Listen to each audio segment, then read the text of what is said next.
And we're back with another episode of Desktop. I'm here with Mike Attrell, my co-host, who is having well, I don't even know if you're having technical issues, but your microphone is sure having technical issues. But I'm glad to be back with you after 3 months of no desktop. How are you doing? I'm doing great. All things considered, technical issues aside, Mm. I like to blame Google's Hangouts infrastructure for this Yeah. issue that we are having. It's not the first issue we've had with Hangouts, so I wouldn't put it past them to be the source of this one. So, but we're all straight now, good to go. It sounds like, you know how when you are accepting an award, you say, I'd like to thank my family and my friends who helped me get here. I'd like to blame Hangouts for.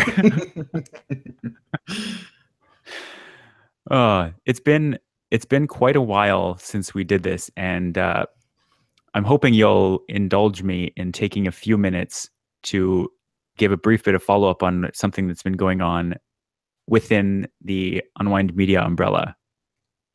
Is this follow up or follow in? I feel like this is follow in. This might be follow around. Okay. This is an entirely new type of follow. I just wanted to talk. I guess it's not entirely new, but the name is new.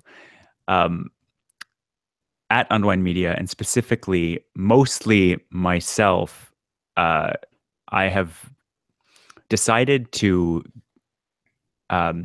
What's the best way to describe this? I'm going through this now with you because I'm going to have to do it again on Tuesday, and again several times in the future.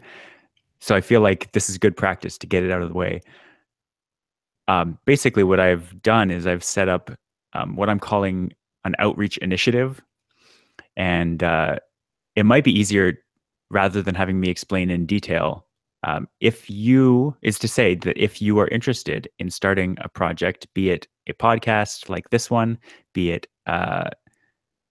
some kind of musical endeavor, a music video, just making music, starting a blog, starting a website, starting any kind of creative project on the internet, and you feel like you have the creativity for it, but you're lacking in technical knowledge or resources or things to help you get set up with that, I'm offering my time and expertise in helping get that thing started. So I've launched a fair number of projects. Probably I've launched too many projects that maybe eventually end up going nowhere or have shifted focus.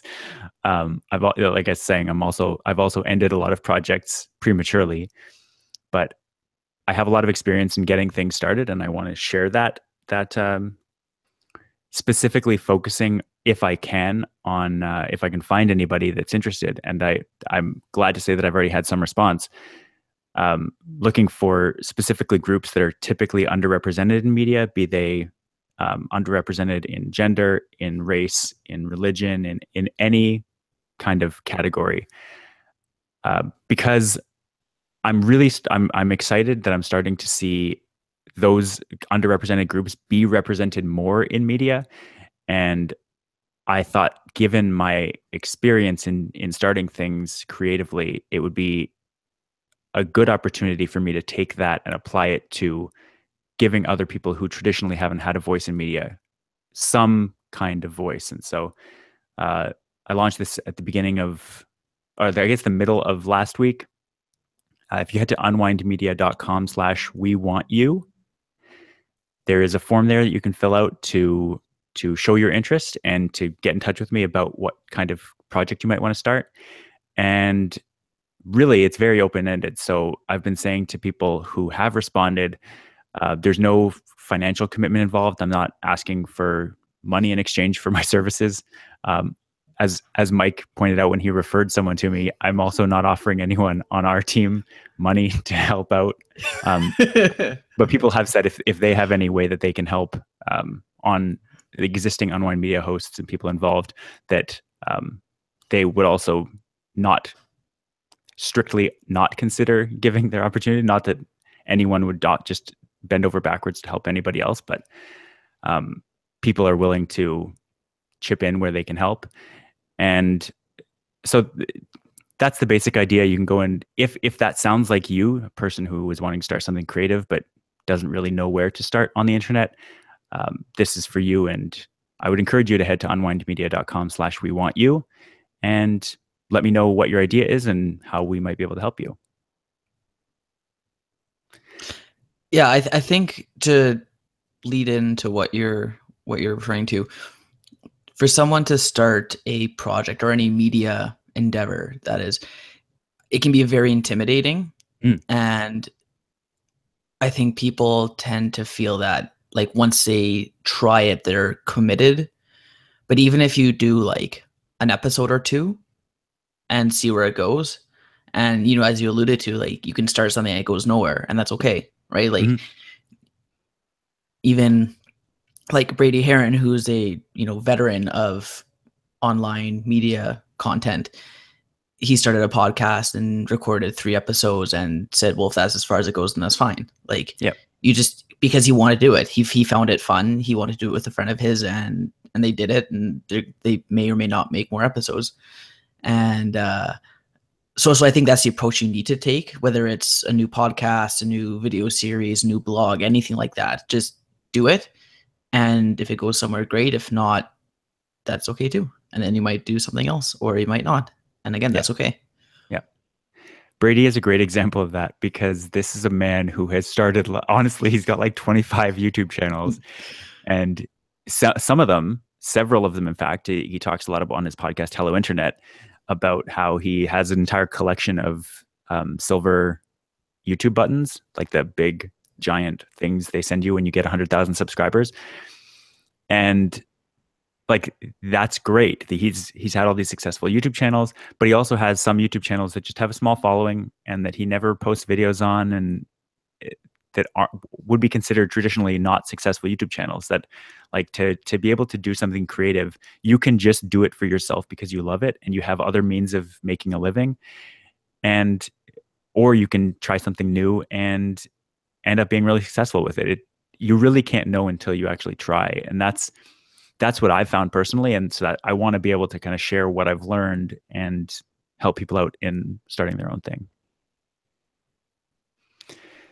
So we don't need to dwell on that for a long time. I just wanted to put it out there on this show and direct people to the link that I mentioned. That'll also be in the show notes, unwindmedia.com/we want you.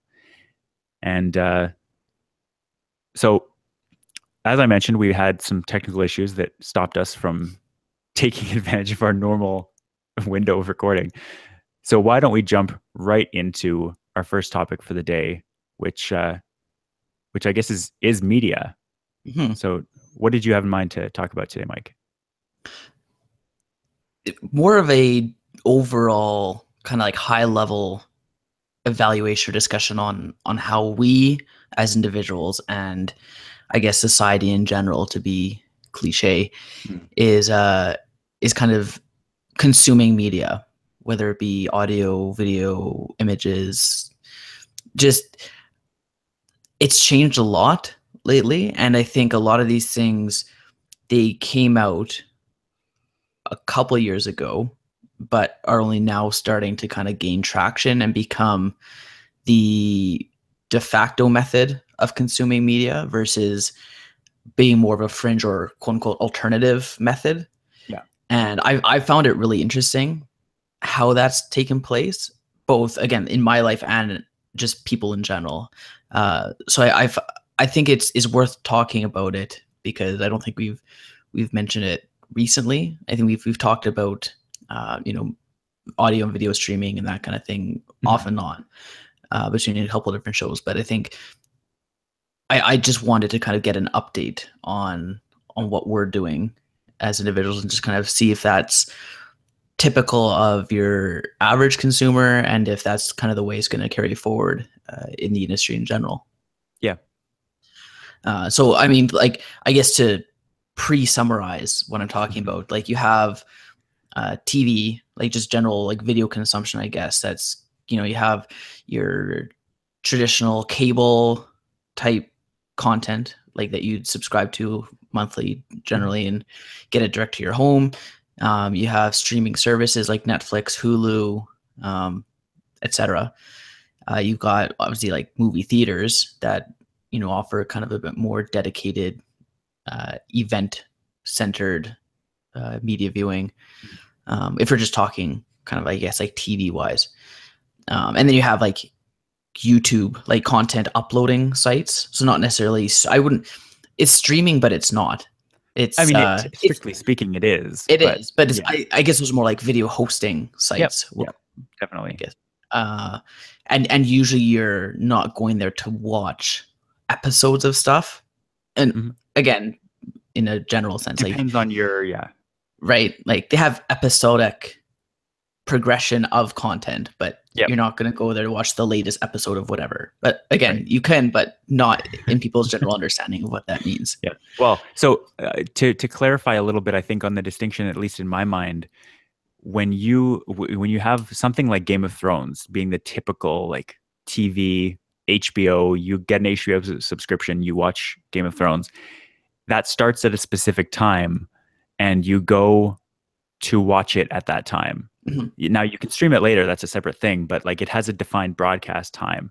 Whereas YouTube, somebody might say, "Oh, I release a video every Wednesday," but it's not like, "Oh, I had," at least most YouTube channels aren't that organized to be able to say, or even want to have that kind of schedule where like they say at 4 p.m. every day at 4 p.m. or every Tuesday at 4 p.m. we release an episode. Like it just comes out. If it happens once a week, it's not as rigid. It's not starting, like it's not Mhm. available starting at a specific time. It's just available when it's there. Yeah. And with Netflix and the like, you'll generally have just like libraries of shows that you can go and view. And if they have episodes, they'll release like a season at a time. Again, usually, like I think Riverdale, they released Yeah. weekly. But once it's there, like it's all on there. So if you wanted Mhm. to, you could go and catch up on the show and whatnot. Yeah. But generally, when you go to something like Netflix, you're scrolling through a library and watching whatever you want to watch based on what's already there. You're not waiting for episodes to come out weekly. Yeah. Again, save for the couple exceptions that they do have that for. Yeah. Well, and so in Riverdale's case, it was also broadcast on, I think, CW. I forget if it was even a day early or a day later or something, but like there was a staggered release, so Okay. it showed up on Netflix at a different time than it was broadcast. And I assume it was a day before, but it gives you the option to have either one, or at least Right. it opens it up to both audiences to watch it. Right. And I think with shows like Orange is the New Black, they released it a whole season Yep. all at once, right? Yep. And then people just binged it as quickly as they wanted to. Most Netflix, I think, other than that and Chelsea Handler's Netflix show, have all been just like dumped episodes. Right. Like seasons. Yeah. Yeah. Yeah. Sorry. Yeah. Packages of multiple episodes in a season. Yeah. Yeah. So I guess while we're talking about Sherlock, is that because that's broadcast on BBC originally, right? Yeah. And then they released on Netflix once the season's done, or do they release it? Well, I think that was just Second. a regular. Maybe it was faster than usual to get the new season up, but I think that was just standard. Like that's how most non-Netflix shows show up on Right. Netflix. Oh, okay. Once they're done, then eventually they show up on Netflix. Because I think most people, again, being North America centric, most people watch Sherlock on Netflix, not on BBC. Right. And there are American channels, at least. I'm not sure if there's a specifically Canadian channel that broadcast it, but I know we watched Oh, it is on, there? I think, Okay. PBS Masterpiece is what it was called. It was just like you search on our DVR, you search Sherlock or on the guide or Oh, okay. whatever, and it comes up on whatever channel, and then you hit record series. But that was Right. our experience of doing it was through that. So is the new season broadcast yet? Well, the fourth season was broadcast. I think it was January of this year. Oh, really? Okay. Yeah. Surprised I haven't had it spoiled for me yet then. Can I tell you something funny? This is just how times change as you get older, but the first two seasons of Sherlock I watched. I think I forget if I came in right at the beginning or like partway through, but like I watched all of the ones that existed up to that point immediately. And then this third season came out and I was a little bit older. And so I watched it within like a week. but it was like once I was able to find a good copy. And then fourth season, I watched the first episode like within a day. The second episode took me, honestly, I think 6 months to watch, because like it came out in January, and I still have not watched the last episode of that season. So how are you watching it? Just on the DVR? On the DVR, yeah. Oh. It's sitting on our TV and has been since January when it was broadcast, and Rob, just haven't gotten around. I know. why are you doing that to yourself? I know. That's what I'm saying. It is quite literally the best show out there right now. It's very, like I said, it's very good. But we'll talk about our own personal media consumption. And all I'm going to say for now is that if it was on YouTube and I was paying for YouTube Red, I would have watched it multiple times already. Okay. So we're getting ahead of ourselves a little bit, I guess. Okay, so that's TV, and then you have the other part that I was interested to talk about was audio.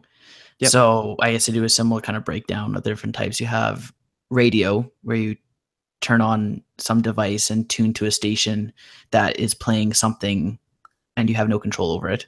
Yep. Similar to cable TV, I guess, in that sense. Then you have, I guess, we didn't mention it, but DVRs, I guess, kind of changed cable TV consumption. But for the sake of discussion, maybe we'll talk about that. But, yeah. That's more similar to like the streaming kind of setup. But yeah, we'll get into that. So for audio, then you have like satellite. Well, satellite radio is basically just FM radio. It's the same thing. You don't have control over what's playing. And then you have your audio streaming services, a la Spotify, Pandora. Is that still around? Yes. Maybe. iTunes, Apple Music, I guess. Yeah. iTunes Music, Apple Music, where you basically look up whatever you want and play it. So similar to having your own library, but it's all hosted on a separate device or a separate server that isn't your actual music. You're paying for the service through subscription. And then you have purchased music, obviously, through like buying a CD. And then you have digital purchases, which is effectively the same thing. And then you have fall off the back of the truck methods, which I guess also applies to TV, but and movies and everything. Yeah, but we don't talk about that. I think that mostly covers music. I guess there's like podcasts too. Yeah, that's kind of podcasts and audiobooks. Yeah. Okay, so podcasts and audiobooks. Yeah, so those are kind of like subcategories of audio. Yeah, audio consumption. I don't know. Can you think of, I guess, other types of media? I guess you look at like news. News is almost kind of its own kind of media consumption. Yeah, and they're starting to kind of fragment and have paywalls and need to fall off the back of trucks for things. Yeah. Which is weird. But I guess like with news, like you have text news, but you also have like, our parents would turn on their 6 o'clock news and watch news that way, right? Mm-hmm. So I guess that's kind of a different kind of media consumption. Yeah. Maybe. You know what just occurred to me? What's that? So we have all this conversation about piracy and things falling off of trucks. I know this discussion's been had before, but if you go to like chapters and buy a book, do you think the author or publisher is mad if you finish the book and then give it to someone else? No. Okay. Well, I don't know, but I just see no reason for them to be that way. Right. Because I've gotten books off the back of trucks before. Like trucks carry all kinds of things. Right. And I find it very weird because I have also bought books. I've recently, in the last, like this summer, I bought 2 or 3 books on iBooks. Mm-hmm. And it's very odd thinking of how digital media has helped piracy grow a lot, when theoretically, like, there used to be a thing where, again, like, you'd buy a book and you could photocopy parts of textbooks. You could give someone else a book secondhand. You could record a song off the radio. Was that considered piracy? It's like, you're enjoying the song for free after you heard it. It's like, is this actually brand new? Like, our companies have just recently started making money off of multiple people having a thing, when it used to be like, there's no way to DRM something because digital media wasn't a thing. I think the difference now is that when you want to pirate something, whether you are the pirate or you're the treasure finder, Yeah. you it's a lot easier to Yeah. do it, and it goes Yeah. more quickly. Like your example of giving a book to someone. Yes, if it was literally One book. one person and then Yeah. one person and one person, not one person and then millions, right? Yeah. And that's the difference now. Mhm. But yeah, I find it very curious because theoretically, again, the main difference here is availability of resources. But you could buy a copy of a book, photocopy it, and give it to millions of people. You could theoretically do that. It'd be a lot more work back then than it is now to put it on um, like some kind of streaming site. But I guess that's the point. At the point where you're buying one book and then photocopying it and giving it to millions of people, you're basically just stealing their copyright. Because like nobody would ever accuse you of stealing copyright if you bought a book and then gave it to someone else. Right. But if you, once you reproduce that material and give it away or sell it on your own, that becomes very clearly a copyright violation. But where's the line in the middle where it becomes one? But I think when you give someone a book, like you don't have that book anymore. Right. Yeah. Right. Like it's in your head, but you don't have it like to Right. read it again. So that's where there'd be no issue. But you know, you talk about copyright. When you photocopy a page out of a book, even for your own use, I'm pretty sure that violates copyright. Right. Right. Like when teachers photocopy textbooks, well, maybe textbooks are a bit different. There might be different rules for that. But say they're photocopying a novel for their class, like that's copyright infringement. Like I don't think they're supposed to do that and then especially distribute it. Right. Like, so I think it's more, it wasn't an issue, again, when the scale of distribution was low enough that it wouldn't make a difference. But when it becomes where you load it up wherever and people can download it, like that's lost sales. Yeah. Right. So, anyway, I want to start talking about this because we're still talking about distinctions here. So, I want to start with you because I think you are the one that kind of, you've always been further ahead between the two of us. I think even between our mutual group of friends, you've usually been further ahead in media consumption and methods and adopting different ways to consume media, I guess we'll call it. So what does your current media consumption life look like right now? Well, so in terms of being ahead of the game, I went illegitimate before I think a lot of people did. Like I was probably in the first, or I guess 99th percentile of people going illegitimate. Like I was one of the very first few percent of people to actually be like, hey, there's all that. Like I was in university at the time. It was even before then. Well, it's less, but no, maybe. it was quite early in high school when you not discovered, but you started using LimeWire. That's not the same. You can't like. What do you mean that's not the same? How is that not the same? The scale is not the same. Like going and spending an hour to find a song and then download it in another 2 or 3 hours. Like, it's not the same. I'm just saying you're not giving yourself enough credit for being an early adopter. But like, I commoditized it for a while, and I don't know. I wasn't proud of it back then. I was kind of proud of the system that I had jerry rigged together to get everything working, but I haven't resorted, and this is also just because there's so much media out there now, but I haven't resorted to the back of a truck for anything myself in probably 2 or 3 years now.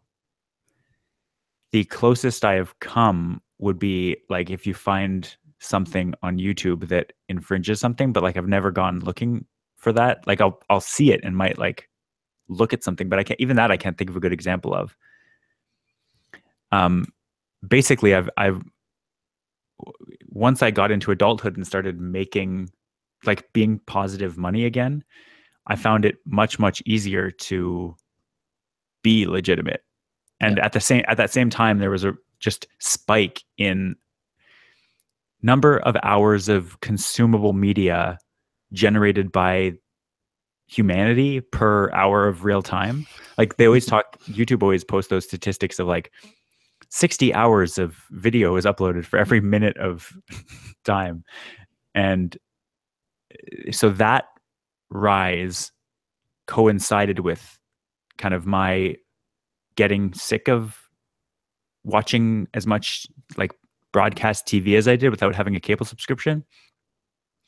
And so I'm at the point now where my media consumption comes from almost exclusively just podcasts and YouTube. If Julia's downstairs watching Netflix, then I'm on the couch, like I'll watch whatever she's watching, but I don't have a Netflix subscription, and maybe once or twice a year I'll go out of my way to watch a Netflix show that she doesn't want to watch. But that stuff is not a thing for me. Like I subscribe to Apple Music and I listen to music that way. Mm-hmm. I watch YouTube, which is free, although I would pay for YouTube Red in a heartbeat if it existed in Canada. And podcasts are free otherwise, and so I listen to those. Like that's my entire media diet, and then like news on the internet. Podcasts are free to a point. They wouldn't be able to exist. Are entirely free. No, I know, but because they're able to have sponsorships and other people supporting them, which is the same as YouTube and the same as like news sites. I guess they're ad supported, right? Some of them have like partnerships or whatever, but I just want to discourage the mindset that they're free. Like they are, but they're being paid for by someone else. I guess that's what I'm getting. Yeah. Which I guess is not really worth talking about, but it's kind of a separate topic. But like people start to feel entitled for stuff. Mm-hmm. So when something goes away or they start being asked to pay for something, it's like, well, this was free before. It's like, well, not really. Like it's why news sites are starting to have paywalls. It's because the ads are not generating the revenue they used to. Yep. And so they're having to, like, in order to literally still exist, they need to have money through some other means, right? Yeah. And then people get upset by that. It's like, well, people are getting upset a lot these days. Yeah. Thankfully, bigger things to get upset about than paywalls. Yeah. But sorry, I'm not sure if you had finished your thoughts about. So you said that you do between YouTube and Apple Music and podcasts. So podcast being free. Podcast being asterisk free. Asterisk free. And YouTube being asterisk free. And yeah, I mean, like news sites all have ads on them. And I've gotten to the point that several people whose podcasts I listen to also have, where if something, like it used to be that if something had a paywall on the internet, like a news site, I would like maybe go and try and find a URL that wouldn't, or like search through Google on the Wall Street Journal to go and read it. But now if I see a paywall, it's just the anti-paywall tech and the paywall tech like there's been an arms race where it's just like, I know how annoying it's going to be to read this thing and it's just not worth it. So I just close it. Like I'm not going to pay a subscription fee to subscribe to a news website. Like I'm just not. It like news has been entirely commoditized. And so if that comes up, like if there's a paywall and I can't easily just like click, I want to see ads or something like that, then it's just not worth it. Like there's so much news out there. There's so much to consume that it's not worth my time to sit there trying to jump through their hoops to do it. Right.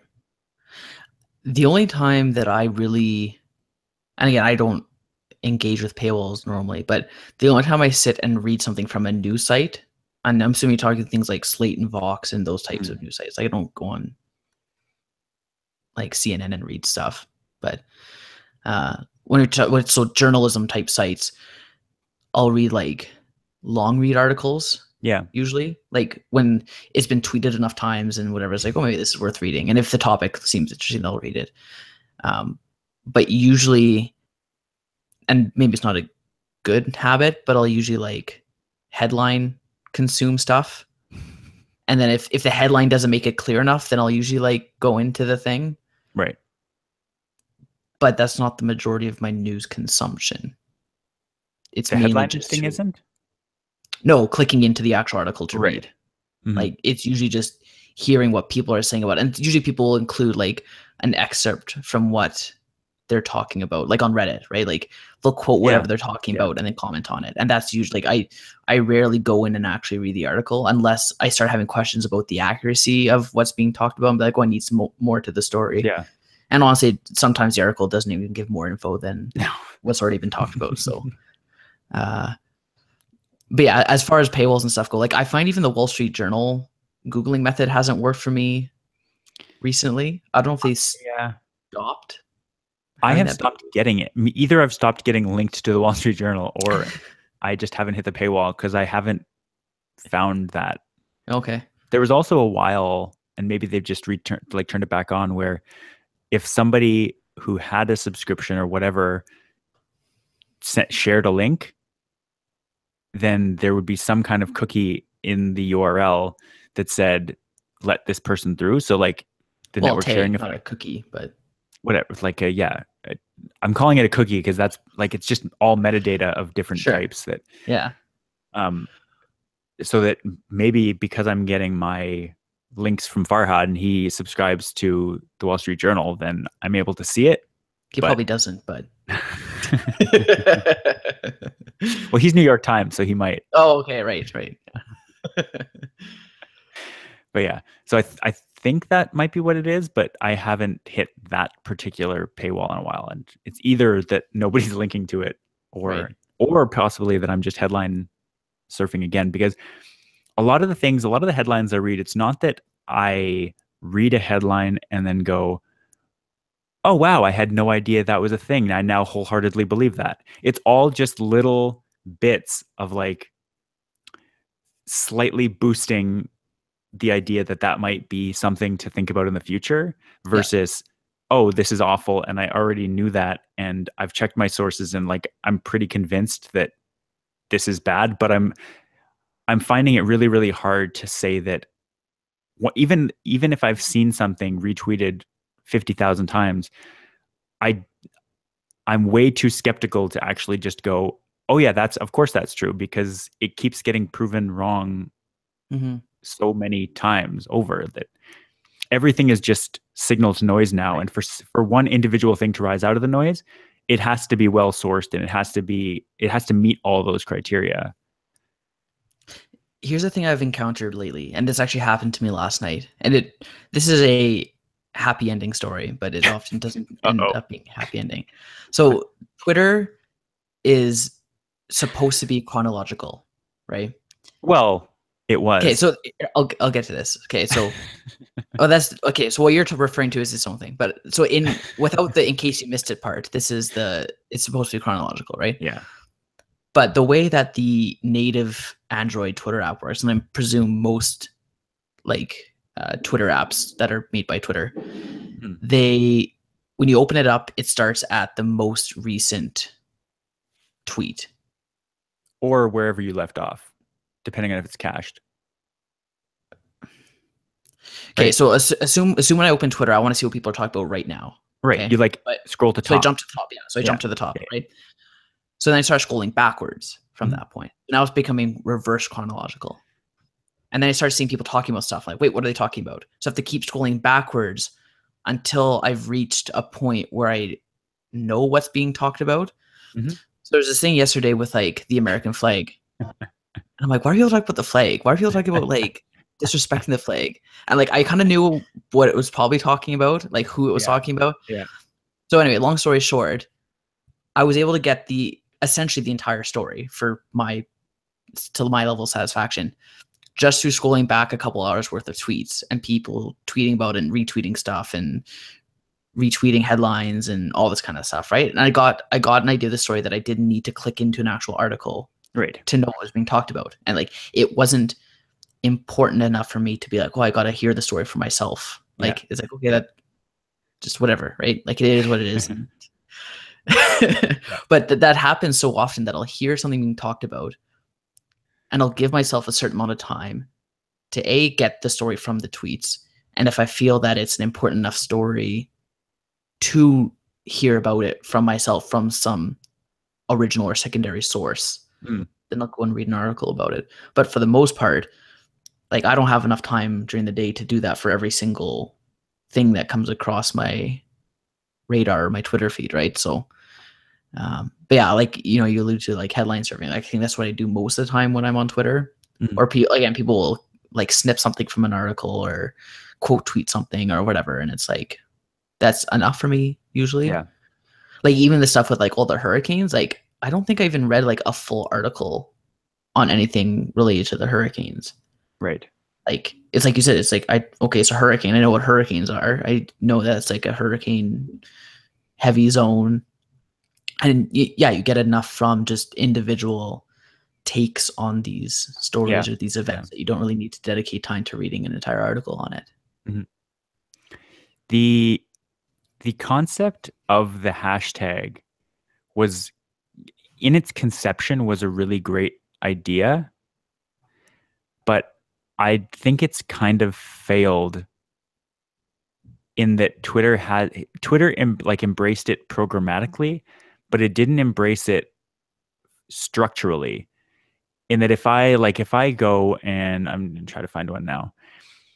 Uh if I'm on Twitter and I see a hashtag for like hashtag maybe NFL, let's say today, if I click hashtag NFL, there is a specific reason that hashtag is showing up trending now. Mhm. But if I click on hashtag NFL on Twitter, it will come up with like tweets about the NFL that may or may not have anything to do with the actual story. So the problem that I have with that in terms of actually using Twitter to get news without seeing links to something is that there's no guarantee at all that you'll find what you're actually looking for. When like if you start seeing stuff about the flag, like if you saw hashtag flag, you'd want to be able to click that and see what people are actually talking about, as opposed to just seeing what the latest tweets about the flag are, because that doesn't help you. Right. It might help you if someone posts context, but there's no guarantee. Whereas Twitter has editors that could theoretically be, rather than curating moments about pop culture or whatever, could actually be just having like, here's one paragraph with a couple of links about why people are talking about this right at the top. You could still scroll to get to the tweets afterwards, but unless something is a moment and happens to be the thing that you're actually looking for, you will probably just, and this is my experience, you'll end up just being as lost as you were at the beginning. I think the moments are fine. The moments themselves aren't the problem, I Like don't think. I know I hear what you're saying about hashtags, and I almost have times wanted to see what hashtags are trending Mhm. just out of curiosity, but the app doesn't lend itself to discover that very well. At least I can't No. find any areas where they have trending topics or anything like that. Well, it's Like you under can go to the search now. moments. Oh, is it? Currently, the trending topics are under search. Like when you Oh, just go okay. to the main search page, it shows you what's trending. Okay. So, and then on that note, like going back to what you're saying, if it's like hashtag Justin Bieber, it's Mhm. like it's going to show me every Justin Bieber tweet that use that hashtag. But unless it's like AB flood, right, Yeah. or Hurricane Maria or whatever, those are the hashtags that could be useful. But then when too many people start using it, again, like the signal to noise ratio goes way down.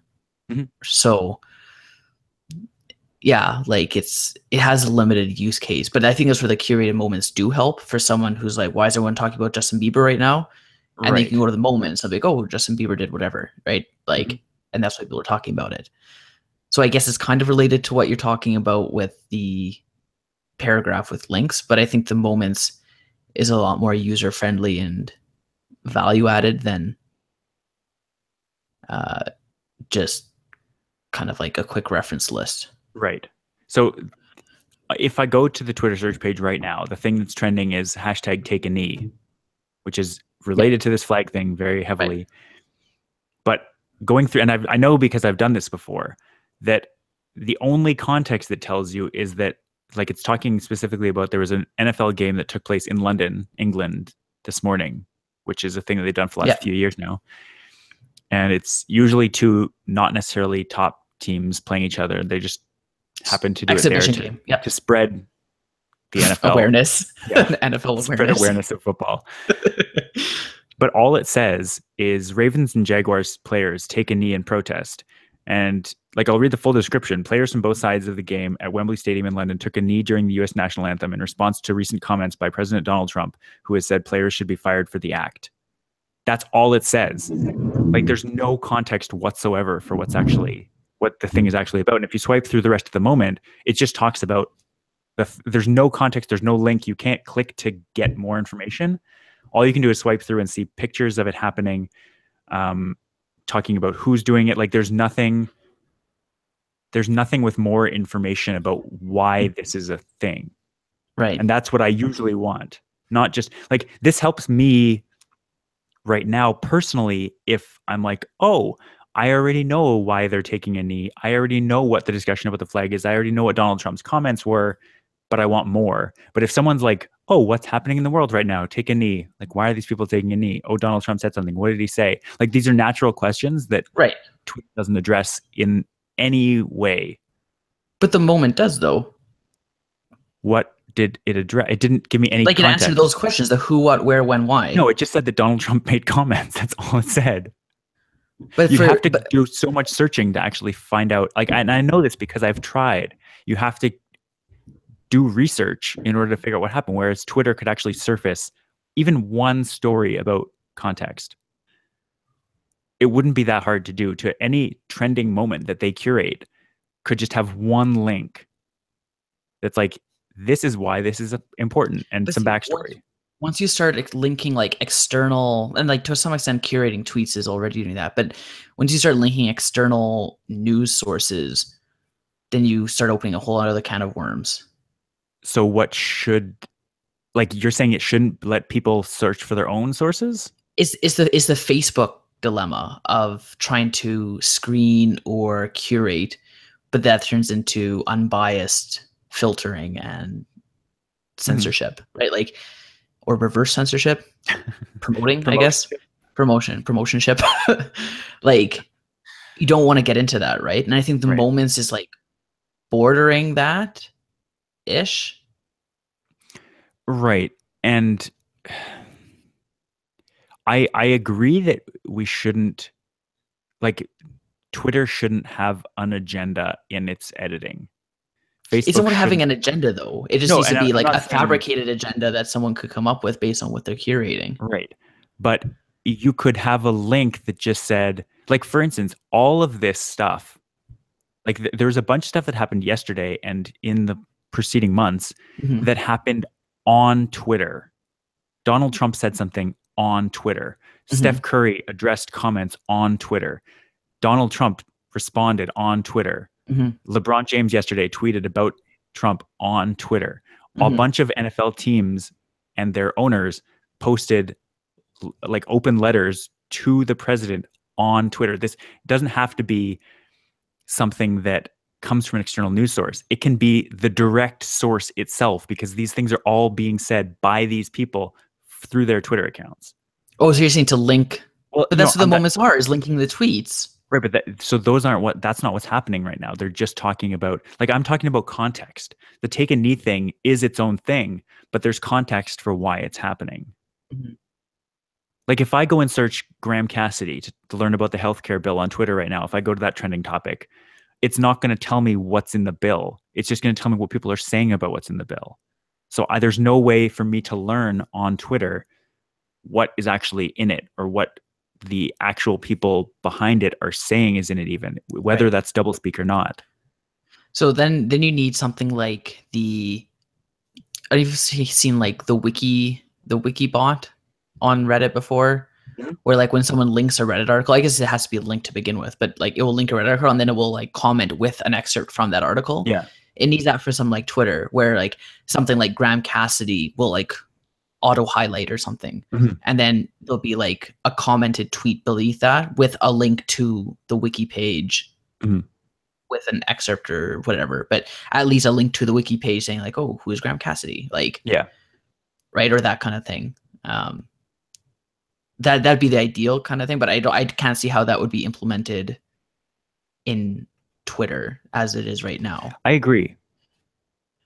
But like you can't rely on Twitter to decide what people need to be like more educated or more informed on. Like you have to leave some of that to the person reading the tweet. Mhm. Like I've done that before. I'll read a tweet on whatever and I say some random name come up, but everyone's talking about him. Yeah. So I'll Google who it is. Like, oh, Right. that's what he does. Like, Yeah. right. But Yeah. if I didn't care enough to do that, then maybe it wouldn't be worth them to curate some sort of additional info for me because I wouldn't worry about doing it myself anyway.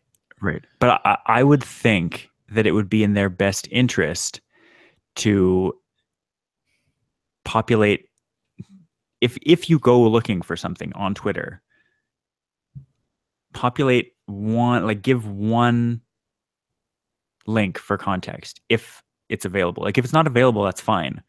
But I don't think it would be that difficult to have a list of things that have been said on Twitter that relate, like that give context for what's happening for people that don't have it already. Like it wouldn't really be that hard to do, even staying But that's what internal the to moments Twitter. are for, though. That's literally why the moments Well, are maybe there. moments need to be like the actual Twitter curated moments just need to be better. Like people need to be Maybe. better at actually, like if you swipe through a Twitter moment about hashtag take a knee at the bottom of the first page or something, it can be like, what's this about? And as opposed to just giving details of what people have said in the last couple of hours, go further back and say, here's why it's a thing. Here's this tweet. Right. Here's this tweet. Here's this tweet. So I think you're talking about like, I don't even know if they have it anymore. That Reddit news service thing that was Yeah, going to they, do the I same, think they effectively the do. same thing, but for front page articles, right? They do that. Yeah. Right. So that's what you're talking about, but for Twitter. And Yeah. that's fine. Maybe that it would be a good idea for Twitter to have like a Twitter journalism department that Mhm. takes, top tweets or moments and like Mhm. writes an article about it. Yeah. And then they can include that in the moment. Like, oh, for more info, see our article on whatever, right? And that actually probably would be beneficial because I'm sure you're not the only one that's wanted something like that. Right. It doesn't have to be an entirely new thing. No. And I think like even the Reddit thing is fairly low. I don't call it low effort, but it's not a huge endeavor to like include a bunch of details about something. Right. Like news sites, quote unquote news sites do it all the time. Mhm. Like they'll just almost copy and paste something. Like it's like reblogging something, right? Yeah. Or Yeah. just whatever, right? We got off topic. We did. So that's your media consumption. I still okay. So to wrap up here, so right now you're using Apple Music and podcasts for audio, Mhm. YouTube for video with Netflix and DVR thrown in. Very, very slightly. Yeah. Okay, Like a dash of those. right. And then news wise is all text based through Twitter and Almost potentially entirely Twitter. Reddit's more like I'll look at it, but I don't. It's so hard to take news on Reddit seriously because right. it's so hyper partisan. Yeah. Like not just politically, but like everything is just people taking a side on something. Yeah. Even like dogs versus cats, like the stupidest thing. Everyone's like very strongly Or one side or the other. r/food Yeah. and the Philly cheesesteak dilemma, whatever. Okay. So basically like no radio, no scheduled TV. No. Okay. So mine is pretty similar. So instead of Apple Music, I use Spotify. That changed recently. So before it used to be like pretty much exclusively podcasts. And then actually, no, before that it was radio, just turning on the radio in the car. And then it was like, oh, podcasts. I should get back into podcasts. And that's when I started listening to all the tech stuff. Yeah. And then gradually other relay shows and whatnot. And then Maria started using Spotify. And that's what I listened to when I was in her car. And then she's like, oh, you should get it too. Because I do just use hers. If like Emma was in the car, like Emma doesn't want to listen to podcasts. So I just turn on Spotify. Why not? Well, actually, I had purchased a couple albums off of Google Music, like the Yep. Frozen soundtrack, Right. Taylor Swift, just stuff that she likes. Stuff that everybody likes. Well, that goes without saying. So then Maria's like, you logged into Maria's Spotify account on my phone to Yeah. use when I was with Emma, but then there are times where we're both driving and then it fought over who was controlling it. So then Maria just signed me up for the family plan. And then that's what I've been enjoying using Spotify when Emma's in the car. And so now she knows some Chili Pepper songs and Nice. some Chaos. She's not into the Chaos quite yet. Chili Pepper she likes though. She'll get there. Yeah. But yeah, I'd say it's like 95% podcasts and then 5% Spotify. I had done audiobooks. I took a break from podcasts for a bit just for a change, and I listened to a couple audiobooks. So I did like Hitchhiker's Guide, and then I did Jobs, the Steve Jobs book. I started listening to Guns, Germs, and Steel, but it was kind of dry. Yep. So I stopped listening to that. That was a miss by Gray. No, Gray is just a little unique in his own regard. Like the topic's fine, but it's like the book would lost my interest. It didn't progress very well. Okay, so yeah, that's audio. I don't know what else there's to say about that. Like Pocket Cast is what I use for my client. I think you use Overcast, right? I use Overcast, yeah. Yeah. So I'm happy with Pocket Cast. It's been good to me. I'd probably use Overcast if it was out for Android, but that's not going to happen. So Pocket Cast is what it is. I think Pocket Cast is definitely top 2, if not top Android client right now. Yeah, that sounds right. I mean, Google Play has gotten into podcasts, but they're in no way really embracing it. So it's not. I still don't think you can add an external URL, right? It has to be through their catalog. So because they re-encode stuff. Yeah, still, so it's like at least screwing themselves. Yeah. But so with the podcasts app on iOS, can you add external? Yep. URLs? Okay. Because I was going to say maybe if Apple's doing it, then Google is justified in doing it too. Apple's is totally open. Like this has been a discussion on ATP a lot, is that Apple isn't trying to own the podcast ecosystem. They're trying to grow it. Right. And by encouraging everyone to be open, like they let you add external feeds, they let you do video. They have been they're doing the things with iOS 11, having podcast analytics be better. There's all kinds of stuff that they're doing to grow it, but they will always you can submit any podcast to their directory as long as you have, you meet the RSS specifications, and as long as you include an explicit tag if your podcast is explicit. But other than that, the apps will let you add any feed, and they will allow any submission. I guess I'm assuming there's a line that they would hit if you have hate speech or something in your podcast, but yeah, that's a separate issue.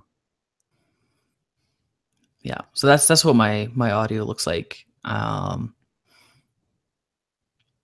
far as what I pay for, it'd be like Spotify and whatever albums I happened to buy prior to getting Spotify. Yeah. Which in hindsight, I probably should have just bought Spotify earlier instead of paying for those albums. Actually, at the time, Taylor Swift wasn't on Spotify, so that wouldn't have helped for that. Yeah. But yeah, and then for video, again, we pay for Netflix, and that's pretty much it. YouTube, since I don't take the bus anymore, I used to do a lot more YouTube when I take the train and the bus. Yeah. But I don't find time for that. Even Gray posted a new video. I think it was for Gray 2 or his main channel. I can't remember, but there's a new video that I haven't gotten around to watching. I'll usually take an evening and just catch up on whatever YouTube videos I want to. Number File I can never keep up with. Yeah, Number File posts a lot. Yeah. They're interesting, but it's it's not the first thing I do. But for Gray stuff, I usually try to keep up with. But even for that, it's oh yeah, he posted a video a while ago. I better go. Oh yeah, Gray's recent one was a Q&A. Yeah. I didn't even remember. I had to go and look it up. Yeah. No, and I think his CGP Grade 2 channel had a new video as well. I don't think so. I feel like it did. Anyway, so that's what I try to keep up with video, and I found that like we had tried cable when we first got married, and we set the DVR for whatever, and we'd always just end up watching reruns of stuff. Right.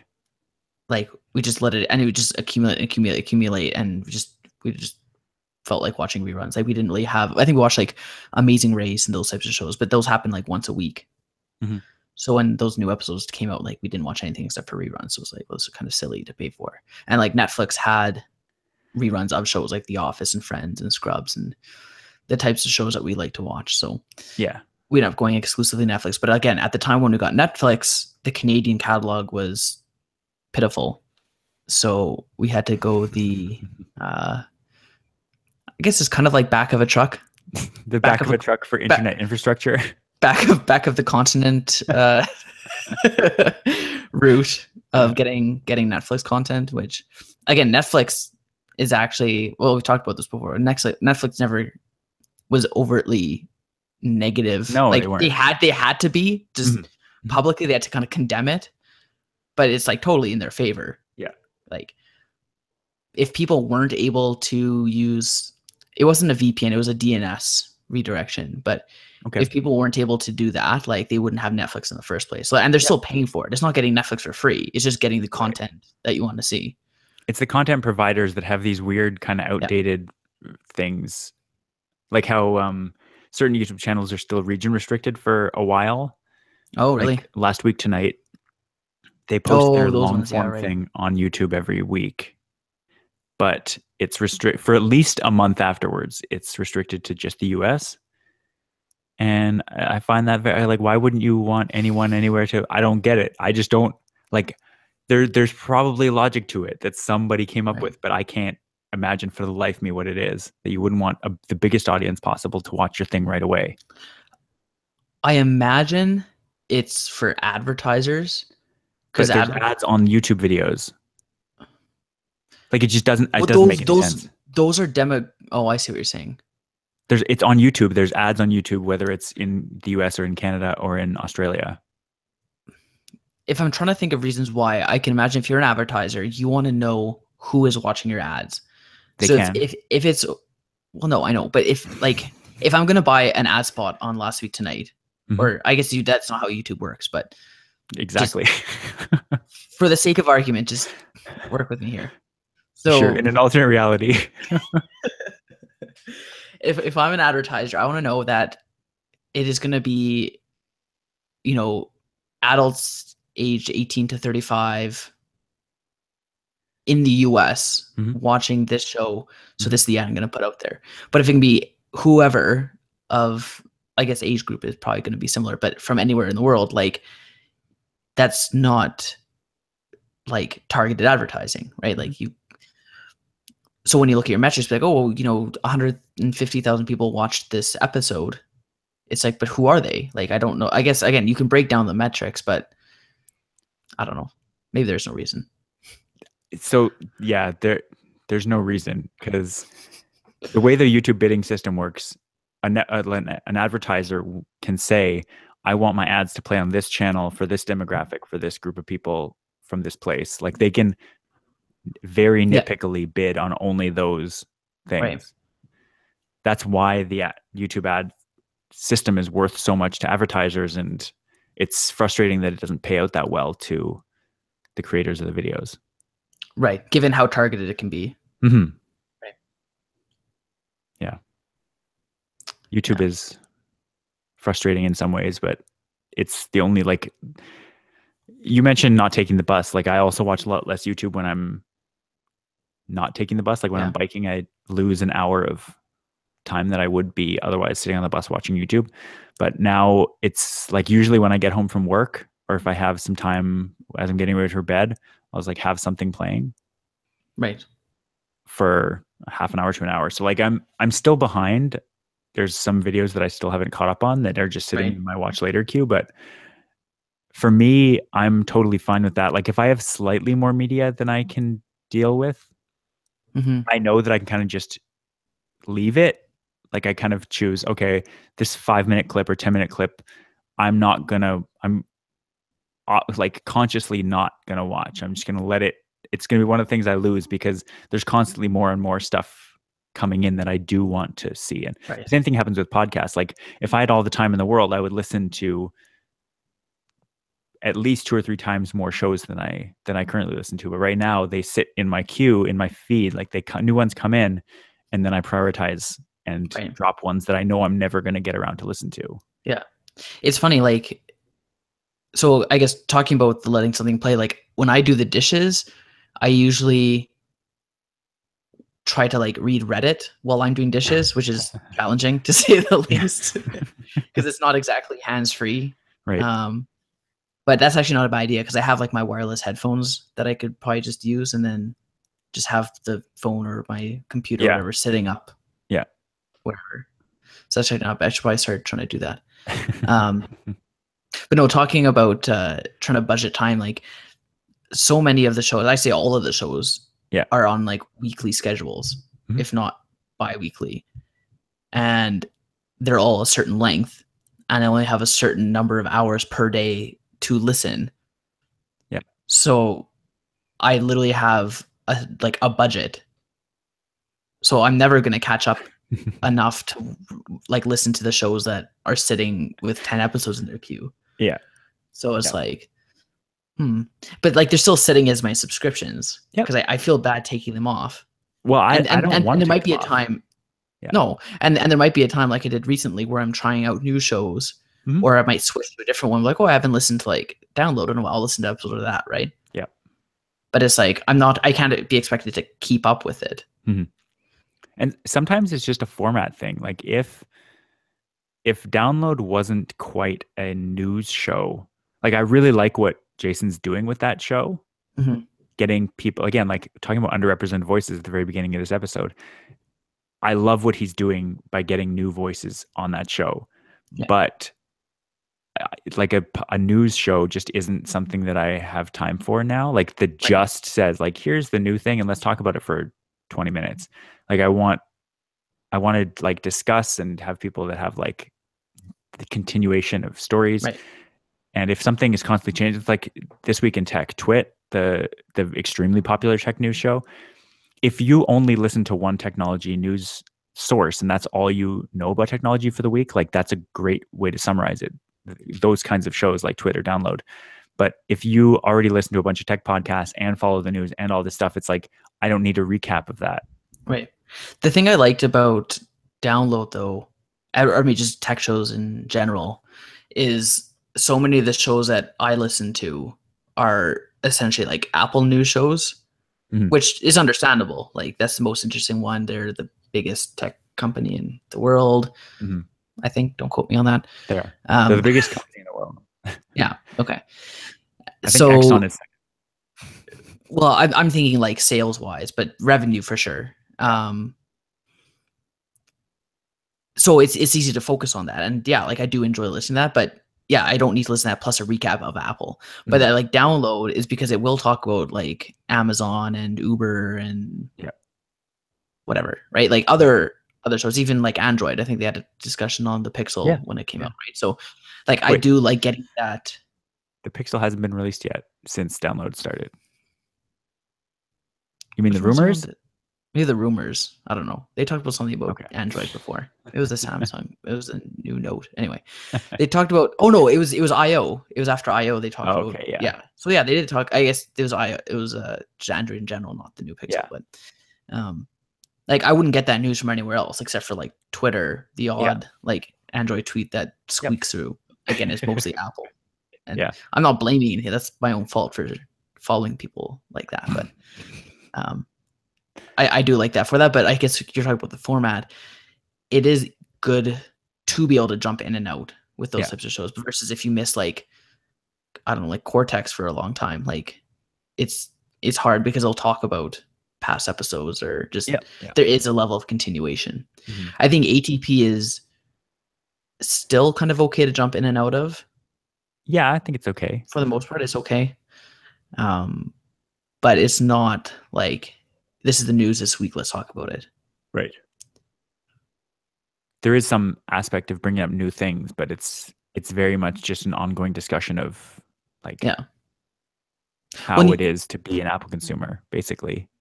yeah, and you miss a lot when you don't follow it, Mhm. like because I don't think they're even like intentional inside jokes, but like like you appreciate what they're talking about more Yeah. if you've listened to it Yeah. before. Yeah. So that's I don't know. Did we even like conclude anything with this media consumption thing? I think the overarching theme is that this is all very like internet based consumption. Yeah. Entirely internet based, for me at least, entirely unscheduled Mhm. Yeah. and entirely like almost more importantly than unscheduled is the fact that I don't need to be in a specific place or have a specific thing with me to be able to watch or listen or whatever it is. Like for me, like I've mentioned before, cross-platform is really nice for me, and being able to do the thing on the thing that I have with me. So if I only have my phone, to be able to do it on that. If I have my laptop, I can do it on that too. And it's maybe a little bigger, a little like better in whatever way. If I'm sitting at my computer, then I can do it in a third or fourth way. Like to be able to access that media in the way that I need it at that time. Yeah. And TV just Yeah. doesn't do that. I think the unscheduled thing is a pretty big point. Yep. Like I know it's brought up every time TV's talked about, but like kids today, like they don't have scheduled shows or even commercials for a lot of No. that point. Like Mhm. you put them in front of like a TV and it's like, what channel do you want to watch? Like what's a channel? Yeah. Like I literally don't think some kids would know what a channel is. Like Yeah. a YouTube channel? Like Even I don't like know what channels are. Like on TV, I understand that there are networks and all that, but like if someone said like, oh, like sitting, like we're gonna go to Julia's parents this afternoon, sitting there on their couch, they'd be like, oh, do you want to change the channel? Do you want to watch something? I'm like, I don't know. I like turn it off. I don't care. I like it's not this is not a thing. What is a channel? What's on? Tell me what show is playing. I don't care what channel it's on. I don't care what network paid to have this broadcast. I just want to watch the things I like. Can we put it on right. YouTube? But that's like honestly, that's like it sounds ridiculous, but that's honestly how I feel. Like Yeah. I turn the TV off unless there's some show that's not being broadcast right at that moment that I Right. want that I know I want to watch. Even like I was at a math lecture the other day and they said something about like data corruption and how there's like auto correcting algorithms for data, like to piece it back together kind of. Mhm. Um, and so one of the stats was like, oh, a CD typically has like 500,000 errors that it needs to correct for, like in order to make like a sound signal that is good. Like, Yeah. but it all has to happen in real time, whatever. But then one of the comments came was like, oh, like, everyone in this room is old enough to know what I'm talking about, but like kids like wouldn't know what a CD is. Yeah. Like, at least in the context of like music, Yeah. right? Or even just CDs in general. Like software now isn't even on CDs really, right? So Yeah. it's like, oh, it's like where's my computer program? It's like, oh, I have to put like the CD in. Like, what? What is that? I remember like I installed a game back when I was a kid, and it had an option to like install it locally, so you didn't need the CD for it. I'm Right. like, oh my gosh, this is amazing. It's like, can you imagine having to put like a CD in every time you had to want it to run a program? That'd be I know. insane. Yeah, it's funny. And you can launch one program at a time because they each need Oh yeah, CDs. yeah. When I could only have one game installed at a time because otherwise our hard drive would run out of Yeah. room. Yeah. I'm glad times have changed. Yeah.